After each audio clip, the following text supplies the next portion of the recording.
My entire life, I've been obsessed with the curious, topsy-turvy world of Alice in Wonderland. So when I decided to deepen my tarot practice, I knew I had to go all the way down the rabbit hole. These are the first tarot decks I've ever bought for myself, and they're for something called shadow work. Honestly, I'm a little nervous, but I'm so excited to see what we find in this wonderland of cards. Hello, and welcome to my little corner of the internet. If you're new here, my name is Ame. If you're not, welcome back. Today's a day that I've been looking forward to for a long time. As long as I can remember, I've been completely obsessed with Alice in Wonderland. The whimsy, the madness, the idea of a whole other world just waiting to be discovered. That story has really shaped who I am. And lately, I have felt this pull to explore another kind of hidden work, the one inside myself. I've been practicing tarot for a little bit, but I kept feeling a call to go deeper, specifically with shadow work. I felt like another invitation to just tumble down a rabbit hole and see what's there. So I did a thing. I treated myself during Erethereal's recent sale, and I bought the first tarot decks I've ever chosen specifically for myself. And when I say I went all in, I mean it. I have a whole little family here. The Opaline Tides Tarot, the Obsidian Veil Oracle, and the two that I'm most excited about, and let's be real, a little nervous to open with you today, is the Wonderland Shadows Tarot and the flagship Erethereal Shadow Tarot deck. While I've been gifted decks and have been learning for a little bit, this feels like a new beginning. This is my first time intentionally choosing my own tools for my practice. I'm newer to this more focused shadow work approach, so I have a feeling it's going to be an adventure. I thought it would be perfect to bring you along with me so we can kind of discover this together. Before we dive in, I thought we could touch on the basics, just to make sure we're all on the same page, especially if you're new to this. As you know, tarot isn't really about telling the future. It's more of a tool for self-reflection. It's like a mirror that helps you connect with your own intuition using this whole system of 78 cards. The deck is split into two parts. You've got the 22 major arcana cards, which are supposed to represent the big, major life lessons and spiritual moments on your journey. Cards like the Fool, which is all about new beginnings or strength for inner courage. Then you have the 56 minor arcana cards, which get into the day-to-day stuff we all deal with. They're divided into 4 suits, kind of like playing cards. Wands are for passion and creativity. Cups are for emotions and relationships. Swords cover our thoughts and challenges, and pentacles are about our physical world, like finances and work. And that leads to shadow work. I learned the term comes from the psychologist Carl Jung. It is basically a process of exploring the part of ourselves that we hide away, our fears, our old wounds, and the feelings we think are unacceptable. I know it sounds really heavy, but the idea is by bringing these things to light, we can understand them, heal them, and become more whole. It's about embracing all of yourself, not just the shiny, happy parts. Using tarot for this just feels like the perfect way to start those conversations with yourself. Okay, the main event. We have to start with this one, the Wonderland Shadow Tarot. I mean, the box alone is everything. It totally captures that perfect mix of whimsy and darkness that I love about the story. And even back here, it says, embracing the madness within the shadows. Yes, please. I'm all about embracing the madness. Now, let's open it. The box is super sturdy, which is good. It has a smooth matte satin feel. And then inside, of course, we have our guidebook. Okay, it's a pretty hefty little guidebook. Let's actually read the intro here. It's kind of hard for you guys to see it because it's such a shiny white paper, but I'm going to read it to you. Dear traveler of the unseen, step lively, for you've wandered beyond the bounds of the ordinary and into the realm where the impossible is quite probable and the improbable is a daily fare. Welcome to Wonderland, where shadows and light play a most curious game, and every truth wears a hat perched just a tad askew. In your hands, you hold the most peculiar treasure, a tarot deck, spun from the very threads of wonder, woven tight with whimsy, and steeped in the mysteries of this topsy-turvy world. Each card is a door, a key, a most peculiar invitation to tiptoe further down the rabbit hole, where secrets and surprises lie in wait, like a well-spoken riddle. Through the looking glass we descend, where shadows twist and truths bend. Embrace the madness, let light ignite, as we dance in the dark and reclaim our sight. So, dear dreamer, ready yourself for a journey that is anything but straight. The path winds and weaves much like a Cheshire grin, and though the way may seem uncertain, trust that the very air here is thick with possibility. The Mad Hatter's tea is brewing, the March hare is late as ever, and the Queen of Hearts, well, best not to keep her waiting. With each card you turn, let the nonsensical become your guide. For in this land of endless wonder, even the shadows have stories to tell, and every step you take will lead you closer to the luminous heart of your own fantastical self. Welcome, then, to the grandest of adventures, the dance of light and shadows, the swirl of madness and wisdom. Welcome indeed to Wonderland. Ooh, I love that. That was so well written. I love it so much. I kind of want to know, is there whimsy in some of the writing? Let's just go to the Fool. Let's go to the Fool, just to see how the writing style is. Alice tumbles into the unknown, representing the Fool's boundless potential. Standing at the edge of reality, she embraces the thrill of adventure, ready to explore the mysteries ahead. This card signals a fresh start, a leap into new experiences, viewed through the eyes of childlike wonder. So it does keep some of the little whimsy, but it is pretty straightforward on what the meaning of the card is. That is the guidebook. I did notice it says there are some favorite spread options in here as well. How to recharge your tarot cards, favorite spreads. We've got the major arcana and then the minor. It's a pretty hefty little book. It's packed with a lot of meaning, and I like that it kind of hangs on to that shadow-like whimsy as you flip through the pages there. As a semi-beginner, I'm definitely going to need this, and so I appreciate such a well thought out book. Now, let's go to the cards.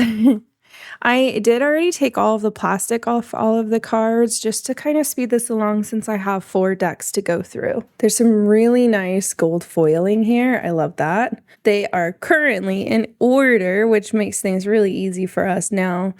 There is our Fool.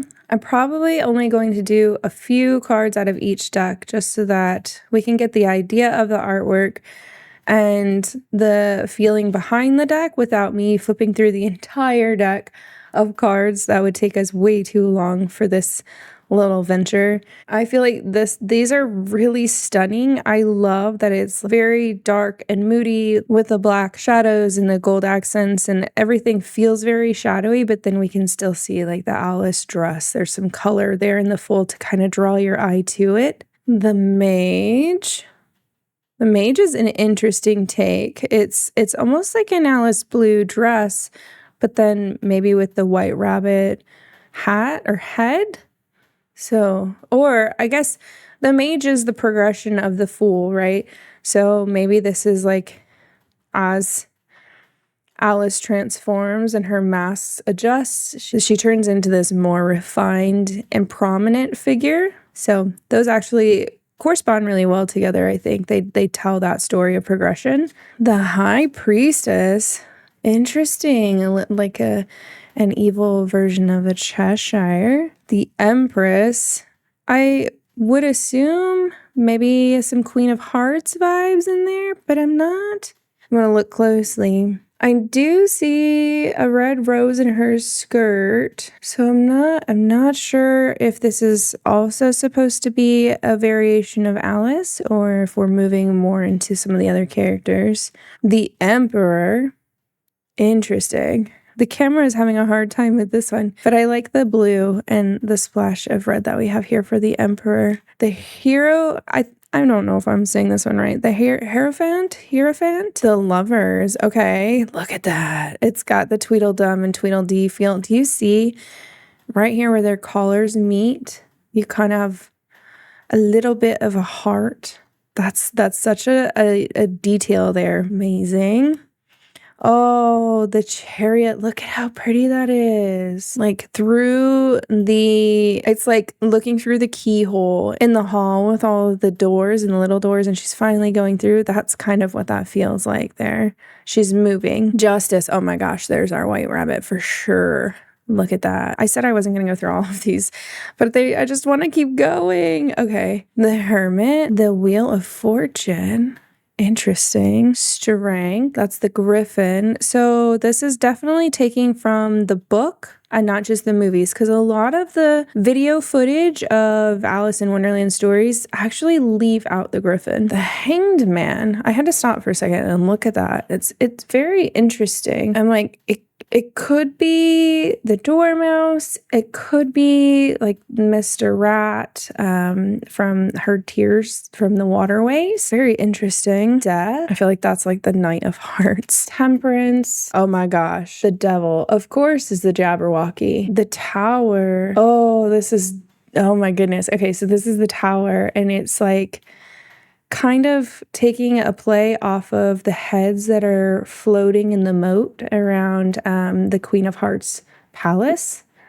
Instead of it being a palace, it's more of a tower with all the heads. That's crazy. The Star. The Star is interesting. It actually says here, it says drink me. I know my camera is not, it's not holding up as well with these because of the little bit of gloss is kind of reflecting back. The Moon. This is like, she's sitting almost on a reflection pool, and it's a reflection of the moon kind of in that like bloody water. The Sun. Judgment. Okay. Interesting that they would choose the flamingos for Judgment and not like some of the things that were in the courtroom. But I'm here for it. I'm here for it. The World. And now we are headed into our suits. So we have the cups. There's going to be a bunch of different cups. And then we have the swords. They get a little bit bloodier as we go. Next, we have the wands. I like that they chose to keep with the traditional suit names. Sometimes one of the card decks that I was given actually doesn't keep the suit names. And so I have to like go back and reference like, what does that actually mean? Because I don't know it well enough yet to know it off the top of my head. And then we have the pentacles. The cardstock on these, they're very sturdy. They're very nice. I like them. They feel like a good weight. They are about phone sized. They're a decent sized card. And all of the rest I think are going to be the same size and probably the same cardstock. Here is the back of the cards here. I like that you can't really tell which side is which. So if you're doing reverse readings, if you're acknowledging reversed cards, you really won't be able to tell as you shuffle that, oh, that card is reversed. So I would say right now, at first glance, I'm absolutely in love. I really like the whimsy. I feel like there's an attention to the story detail that was really done well. Since I saw some characters that aren't always in movies, it tells me that the creator probably read the books or read some material, did some research on this instead of just going based on what maybe Disney would have put out. Overall, I really like the colors and the darkness to this whimsy because, you know, sometimes Alice can be a really dark story, and I actually really like it when I read darker renditions of Alice. So I really like this. I feel like this is a perfect deck to get lost in Wonderland in. Up next, we're going to unbox the Erethereal Shadow work deck. I believe this is their flagship deck because this is the name of the company and that's what this deck is called. So I think this is probably a flagship deck. It's going to be very, very similar. The cardstock on the boxes is really nice and sturdy. I don't have to worry about the box bending or being flimsy, so that's really nice. And then we have a very thick, nice guidebook. So let me go ahead and read you this one. Dearest Coven Witch, in the realm of whispers and half-lit dreams, where shadows dance in the edge of consciousness, lies the gateway to a journey like no other. This is the domain of the unseen, the unspoken, a world where truth hides in plain sight, waiting for a keen eye and an open heart. You hold in your hands the key to this mystical voyage, a tarot deck steeped in mystery and ancient wisdom. Each card is a portal, a window into the depths of the soul, where light and shadow mingle in the eternal dance of self-discovery and transformation. Embrace this journey with the courage and curiosity. Let each card guide you through the corridors of your innermost sanctum. Here in the embrace of shadows, find the luminous truth of your being, the shimmering essence that is uniquely yours. Welcome to the coven. Okay, so if the Wonderland deck felt like a playful, whimsical kind of dive into shadow work, this one feels a lot more direct, a little more solemn. So immediately right off the bat, what I notice in this one is there is a clear upside to the backs of these cards. So you kind of will know when you've got something that is upside down if you're paying attention to that. We've got the gold foiling on this side here. And then we'll just jump right on into it. Here is the Fool, the Mage, the High Priestess, the Empress, the Emperor, the Hierophant. I actually really like this one. I love like this like smoky shadow work going on in the background. There's a lot of smoky shadows in this one. This one feels a lot more like the more mature older sister to the deck before. The Lovers, the Chariot, Justice, the Hermit, the Wheel of Fortune, Strength, the Hanged Man. This one's interesting. It's like hanged roots in the shape of a man. Death, Temperance, the Devil, the Tower. Okay, and can I say there's almost a hint of like heavenly, like the Tower of like Babylon, kind of heavenly scripture feels to this tower. Could just be me reading into it, but has a very feeling of that, which is interesting if you know a little bit about the Tower card. The Star, the Moon, the Sun, Judgment. I'm not going to go through all of the suits on this one. We'll just kind of shuffle some through a little bit so that we can kind of see. Ooh, that Page of Swords. That Page of Swords is really neat. The Wands. Yeah, this one really feels more like the more mature older sister. I love that. I love that. This deck itself kind of feels very potent and maybe direct. Like it's going to be a very honest deck. We'll have to see. We'll have to do like a deck interview spread with it. But this one feels more like maybe the tough older sister. We're stripping back on the whimsy and just gonna tell you for real up front, pull your big girl panties on and get to work. Then we have the Opaline Tides. I really was drawn to the colors on this one. I really like blues and silvers. This one was actually the reason I decided to go ahead and buy a bundle for this sale, because I wanted Alice and I wanted this one. And as I was looking at the bundles, this one seemed like the best one for my money to get all 4 of these. I really like space and stars, if you can tell. And this one has kind of that feel on the back already of like just the cosmos in general and the expanse of like a galaxy and beyond. I will say you can't see very much residue from the gold lining on the other cards. I noticed this deck definitely leaves some silver flecks behind when I was unwrapping it from the plastic. Look at those. They're not just a silver foil, it's like a silver fleck, so you kind of see some star sparkles in the cards themselves, in the sides of the cards. But this one does rub off a bit. Maybe this is more of a fine loose glitter. I don't know how much you can see. Yeah, you can kind of see it there. So this one is going to be one that will leave a little bit of residue, at least mine will. I don't hate it. I actually prefer silver over gold every day, any day. So I like this. Here is the Opaline Tides guidebook. Let's see what this one has to say. Oh, this one has a little bit of an artwork on the front page. Dear Moonlit Seeker, beneath the velvet hush of twilight, where moonlight weaves silver spells across the veil of night, lies a sacred path few dare to tread.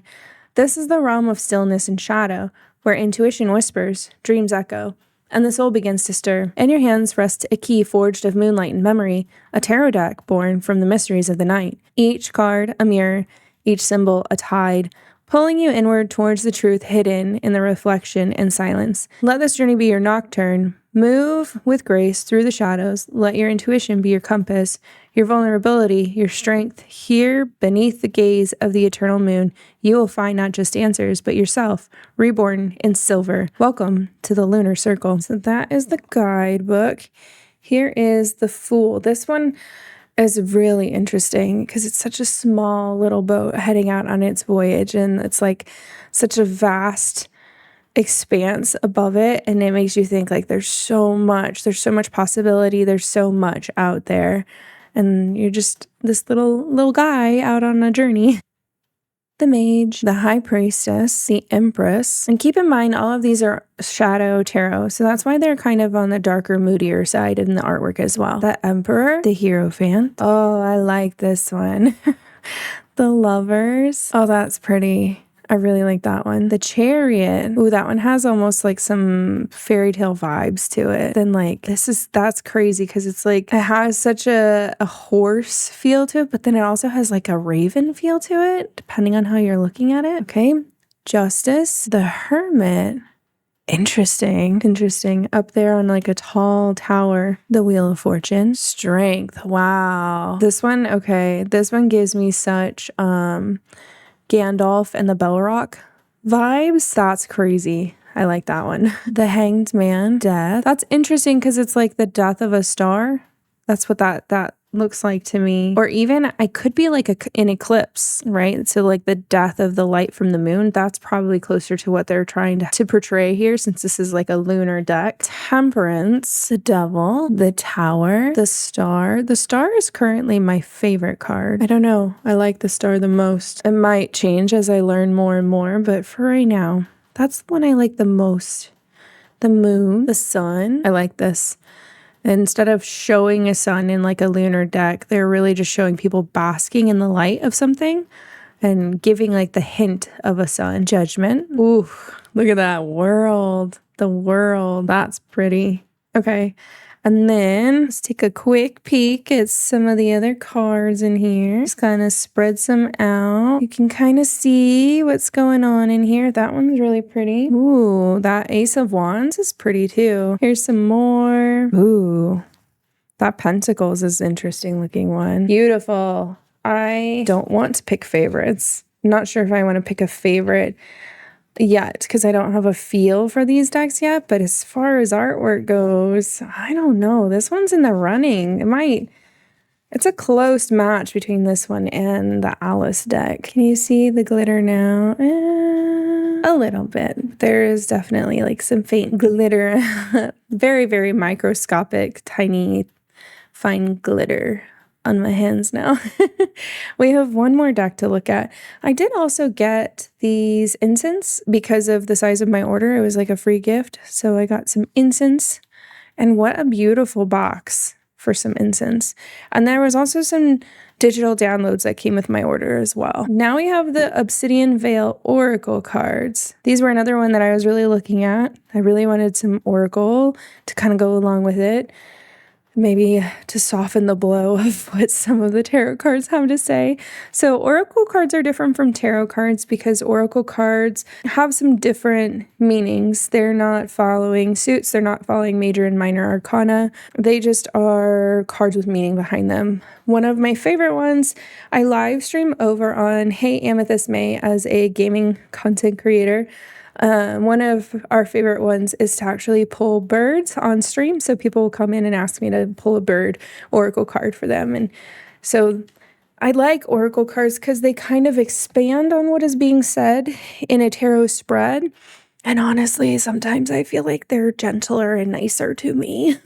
So I really like the oracle cards too. And so I didn't want to miss out on grabbing a deck of oracle cards from this sale.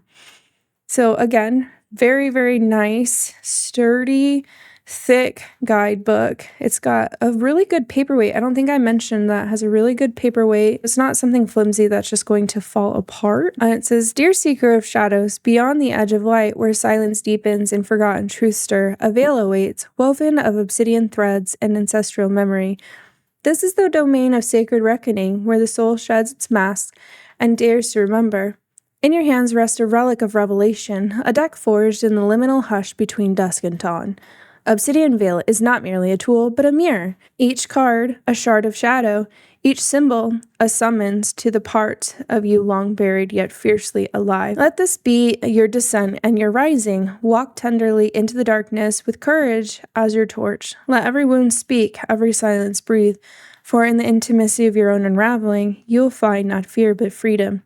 Welcome to the Obsidian Veil. So a guidebook is very important, in my opinion, for an oracle deck. The creator tends to have some meaning that they would like to portray with each card. And there is a lot of personal discernment that you are able to bring forward with the artwork and what you might see on the card in the background, in the foreground, what they're wearing, and that kind of thing. But also, typically, it's helpful when the creator of the decks give something that they were trying to portray as well. I think you can eventually understand tarot without a guidebook, but in most cases, I think it's important to have some sort of reference sheet or reference point on some oracle cards. So these ones, it looks like they do have a defined up and down that you can see on the back of the card, but with the oracle card, the reverse doesn't really matter. In this case, having a defined up and down really isn't that big of a deal. This one also has some gold foiling on the sides. I do like the size of these. I feel like this is a really good and easily manageable size. Sometimes some of the decks that I've seen are a little big. Even my bird deck that I showed you a few minutes ago sometimes feels a little big in my hands. And that's when I almost have to just like spread it out and pull one versus shuffle because it's a little big in my hands. This deck has a lot of feminine power in it, which actually it emphasizes in the guidebook. Feminine power. Flipping through, you will quickly notice that each feminine spirit guide shares their rather dark stories. The tales are raw, vulnerable, and hauntingly beautiful, reflecting the experience of pain, sorrow, and resilience that come with feminine experience. Each story serves as a catalyst of self-reflection, encouraging seekers to confront their own trauma and embark upon an informative healing journey. These women teach us how to transmute pain into wisdom, fear into courage, and darkness into light.